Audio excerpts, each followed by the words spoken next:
राधे राधे, हरे कृष्णा। श्री हरि विष्णु भगवान की जय। ज्येष्ठ निज मास महात्म्य अध्याय 20। प्रिय श्रोताओं, ज्येष्ठ निज मास की पावन कथा के क्रम में आज हम सुनेंगे ज्येष्ठ निज मास महात्म्य का 20वां अध्याय। कथा प्रारंभ करने से पहले आइए आज के शुभ मुहूर्त, तिथि और नक्षत्र के बारे में जान लेते हैं।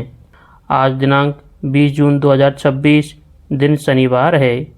आज ज्येष्ठ मास के शुक्ल पक्ष की षष्ठी तिथि रहेगी। यह तिथि भगवान कार्तिकेय की उपासना तथा धर्म कर्म के लिए शुभ मानी जाती है। षष्ठी तिथि सायंकाल तक रहेगी, तत्पश्चात सप्तमी तिथि प्रारंभ होगी।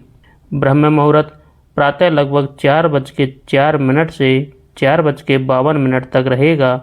इस समय भगवान का नाम जप, ध्यान और भजन करने से विशेष पुण्य प्राप्त होता है। सूर्योदय प्रातः लगभग 5:23 पर होगा। सूर्यास्त सायं लगभग 7:21 पर होगा। आज मघा नक्षत्र का प्रभाव रहेगा। यह नक्षत्र पितरों के आशीर्वाद, धर्म, सम्मान और आध्यात्मिक उन्नति का प्रतीक माना जाता है। सम्मान और आध्यात्मिक उन्नति का प्रतीक माना जाता है। प्रातः काल के बाद पूर्वा फाल्गुनी नक्षत्र का आरंभ होगा। राहु काल प्रातः लगभग 8:53 से 10:37 तक रहेगा। इस समय नए शुभ कार्यों का आरंभ करने से बचना चाहिए। अभिजीत मुहूर्त दोपहर लगभग 11:54 से 12:50 तक रहेगा। यह समय सभी प्रकार के मांगलिक एवं शुभ कार्यों के लिए उत्तम माना गया है। अब आइए श्रद्धा और भक्ति और एकाग्र मन से ज्येष्ठ निज मास महात्म्य के 20वें अध्याय का श्रवण करें। बोलिए श्री हरि विष्णु भगवान की जय। बोलिए तुलसी माता की जय। बोलिए राधे कृष्ण भगवान की जय। अब सुनिए ज्येष्ठ मास में तुलसी माता को जल अर्पित करने की कथा। फिर सुनेंगे आज का अध्याय। प्राचीन काल में एक नगर में एक धर्मपरायण स्त्री अपने परिवार के साथ निवास करती थी। वह भगवान विष्णु की भक्ति तो करती थी, परंतु उसे ज्येष्ठ मास के विशेष महत्व का ज्ञान नहीं था। जीवन में अनेक प्रकार की परेशानियां थी। कभी धन की कमी, कभी घर में अशांति और कभी मन में चिंता बनी रहती थी। वह अक्सर सोचती थी कि ऐसा कौन सा सरल उपाय है जिससे भगवान की कृपा प्राप्त हो और जीवन में सुख शांति आए। एक दिन नगर में एक संत महात्मा पधारे। स्त्री ने उनके दर्शन किए और विनम्रता से पूछा, गुरुदेव, कोई ऐसा सरल धर्म कार्य बताइए जिसे मैं प्रतिदिन कर सकूं और जिससे भगवान प्रसन्न हो। संत ने मुस्कुराते हुए कहा, बेटी, ज्येष्ठ मास अत्यंत पुण्यदायी माना गया है। इस मास में प्रातःकाल स्नान करके श्रद्धा और भक्ति से तुलसी माता को जल अर्पित करो। तुलसी भगवान विष्णु को अत्यंत प्रिय है। जो भक्त प्रेम पूर्वक तुलसी की सेवा करता है, उस पर श्री हरि की कृपा अवश्य होती है। स्त्री ने उसी दिन से यह नियम अपना लिया। प्रतिदिन सूर्योदय से पहले उठती, स्नान करती, स्वच्छ वस्त्र धारण करती और तुलसी माता को शुद्ध जल अर्पित करती। वह तुलसी जी के समक्ष दीपक जलाती, भगवान विष्णु का स्मरण करती और भक्ति भाव से मंत्र जप करती। कुछ ही दिनों में उसके जीवन में परिवर्तन दिखाई देने लगा। घर का वातावरण शांत और आनंदमय हो गया। परिवार के सदस्यों में प्रेम बढ़ने लगा। जो कार्य पहले बार बार बिगड़ जाते थे, वे सहजता से पूरे होने लगे। उसके मन में भी अद्भुत शांति का अनुभव होने लगा। एक दिन ज्येष्ठ मास की भीषण गर्मी में तेज आंधी चलने लगी। चारों ओर धूल उड़ने लगी और तुलसी माता का पौधा मुरझाने लगा। स्त्री ने बड़ी श्रद्धा से पौधे की रक्षा की। उसने नियमित रूप से जल अर्पित किया, तुलसी माता की सेवा की और भगवान से प्रार्थना की कि उसकी भक्ति कभी कम न हो। उस रात उसे स्वप्न में एक दिव्य प्रकाश दिखाई दिया।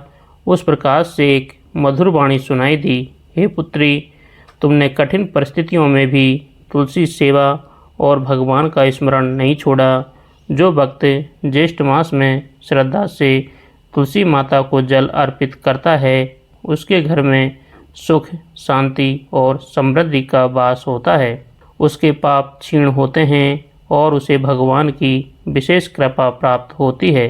स्वप्न समाप्त होने पर वह अत्यंत प्रसन्न हुई। उसने निश्चय किया कि जीवन भर तुलसी माता की सेवा करेगी। धीरे धीरे उसके परिवार की सभी परेशानियां दूर होने लगी। घर में सुख समृद्धि बढ़ी और सभी भगवान की भक्ति में लग गए। तभी से यह मान्यता प्रचलित हुई कि ज्येष्ठ मास में तुलसी माता को जल अर्पित करना, उनकी सेवा करना, भगवान विष्णु का स्मरण करना और तुलसी के समीप दीपक जलाना अत्यंत पुण्यदायी होता है। ऐसा करने से भगवान श्री हरि प्रसन्न होते हैं और भक्त के जीवन में मंगल, शांति और आनंद का आगमन होता है। तो बोलिए तुलसी माता की जय। अब सुनिए आज का अध्याय। फिर सुनेंगे भक्त ध्रुव की कथा। अब सुनिए 20वां अध्याय। इसमें निर्जला एकादशी व्रत का वर्णन किया है। ऋषि लोग स्कंद जी से बोले कि हे स्कंद जी, आपने समस्त मोह को नाश करने वाला तथा अत्यंत आश्चर्य को देने वाला ज्येष्ठ मास के महात्म्य का आख्यान कहा। वह योगियों का गम्य सनातन साक्षात पर ब्रह्मा शत्रु के संहार के निमित्त एकादशी के प्रभाव से वहाँ पर आए, जो पर ब्रह्मा वचन से भी नहीं कहा जा सकता। इतना कहने पर ऋषि लोग फिर कहने लगे कि हे स्कंद जी, उस राजा पुलिंद ने दुखी होकर फिर क्या किया। स्कंद जी बोले कि हे ऋषियों, वह शोकातुर राजा अपने कुछ बचे हुए सैनिकों के सहित शीघ्र अपने नगर को आया और अपने नगर में राज्यभार को संभाला और शत्रु के पूर्ववासियों के वचन का मन से ध्यान करता हुआ एकादशी के प्रभाव को स्मरण करने लगा, जिसको स्वयं उसने अपने नेत्रों से देखा था। इस प्रकार चिंता में मग्न राजा का बहुत समय बीत गया और अधिक चिंता मग्न रहने के कारण उसके शरीर में केवल हड्डी और चाम मात्र ही रह गया। तब राजा पुलिंद ने अपने पुत्र को राज्य देकर स्वयं अपनी स्त्री को साथ लेकर वन को चला गया और वहाँ जाकर वानप्रस्थ आश्रम ग्रहण कर लिया। वहाँ वन में राजा पुलिंद को एकादशी के संबंध में प्रश्न करते 12 दिन बीत गए। वह सबसे यही प्रश्न करता था कि हे तपोधन, एकादशी के व्रत की क्या विधि है, जो व्रत तीनों लोकों में दुर्लभ, पवित्र और भगवान का अति प्रिय है। अहो आश्चर्य है, मैंने उस एकादशी व्रत का महान आश्चर्यकारी कार्य देखता, इसमें संशय नहीं है। वहाँ के पूर्व जन्म के पुण्य कर्म के प्रभाव से वरेण्य ऋषि के पवित्र आश्रम में दत्तात्रेय ऋषि आए और उन दत्तात्रेय के दर्शनों की लालसा से वहाँ समस्त ऋषिगण आए। कुछ लोगों ने पूजन, स्तुति और विविध प्रकार की उनकी सेवा की। राजा पुलिंद भी दत्तात्रेय जी का आगमन सुनकर वहाँ भयभीत के समान ऋषि के पास जाकर बैठ गया। प्रधान ऋषियों के चले जाने पर राजा पुलिंद दत्तात्रेय जी के पास गया और दंडवत कर दूसरे विंध्याचल पर्वत की तरह पृथ्वी पर गिर गया। दत्तात्रेय जी राजा से बोले कि हे सौम्य, उठो उठो, तुम कौन हो और किस लिए यहाँ आए हो। तुम्हारे दुख का जो भी कारण है उसको तुम मुझसे कहो। दत्तात्रेय जी के वचनों को सुनकर अत्यंत दुखी होकर वह पुलिंद राजा नहीं उठा। तब उस राजा को दत्तात्रेय जी ने स्वयं अपने हाथ से उठाया। राजश्रेष्ठ पुलिंद ने उठकर दत्तात्रेय जी को अति सुंदर हृदय जानकर कहा कि हे जगतीतल विख्यात राजा पुलिंदु हूँ। हे तात, थोड़े ही समय में पृथ्वी मंडल को जीतकर और गर्भ में आकर मैं सेना सहित राजा प्राचान बहिर के नगर को गया। वहाँ जाकर उस विष्णु भक्त राजा के नगर को पीड़ित करने पर कोई ग्रामवासी मेरे पास आया और मुझसे प्रार्थना करने लगा कि आज श्री हरि भगवान का पवित्र दिन है, आज और कल 2 दिन के लिए उस राजा के विषय में क्षमा करें, क्योंकि समस्त नगरवासी व्रत में लीन है। उस ग्रामवासी की वार्ता सुनकर मैं गर्व में होकर क्रोध से उसके वचनों का अपमान किया। उसके वचन मेरी बुद्धि और मति को गर्व से न छुड़ा सके। इसके पश्चात सूर्यास्त के हो जाने पर असंख्य विष्णुदूत अनेक रूपों में वहाँ आकर युद्ध करने लगे। उन विष्णुदूतों ने समुद्र के समान मेरी समस्त सेना को भक्षण कर लिया। अपने प्राण मात्र रह जाने पर हम लोग भागकर अपने नगर में आए। उसी समय से मैंने राज्य, पुत्र, धन का त्याग कर तामसी वृत्ति का आश्रय लिया।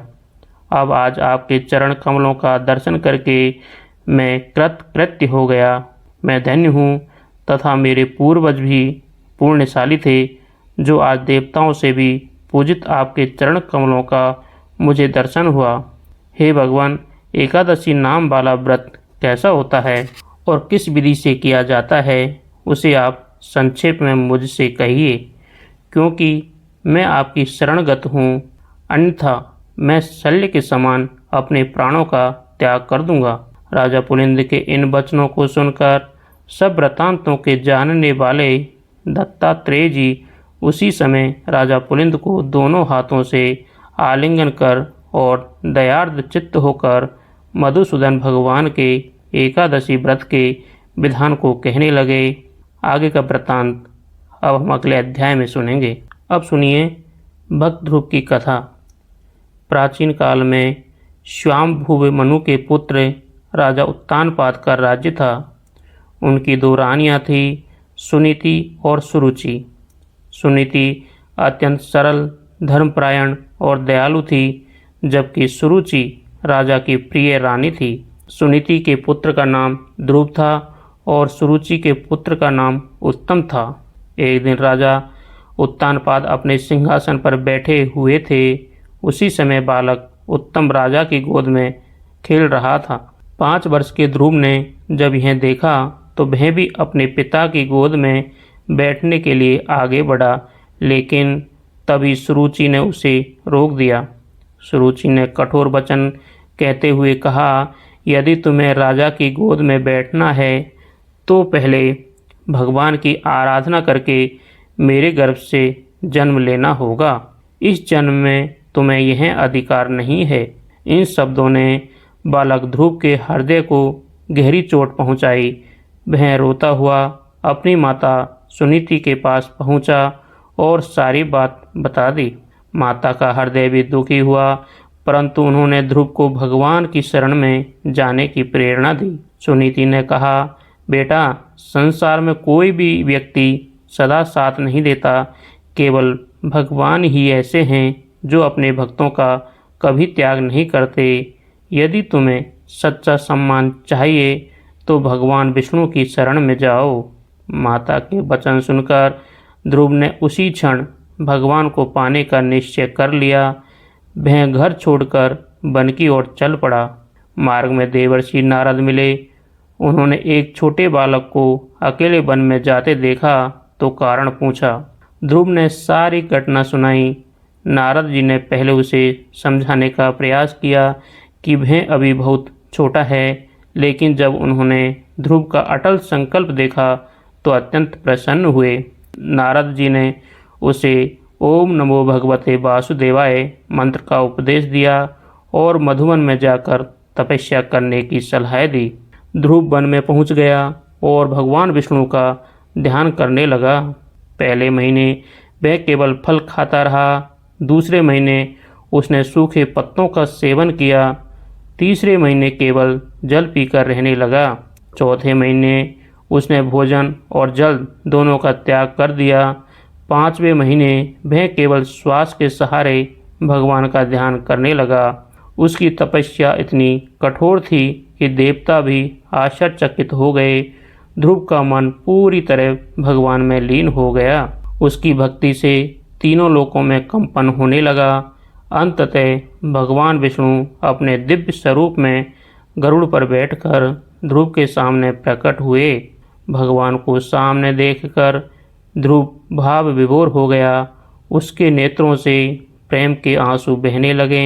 वह भगवान की स्तुति करना चाहता था, लेकिन आनंद के कारण कुछ बोल नहीं पा रहा था।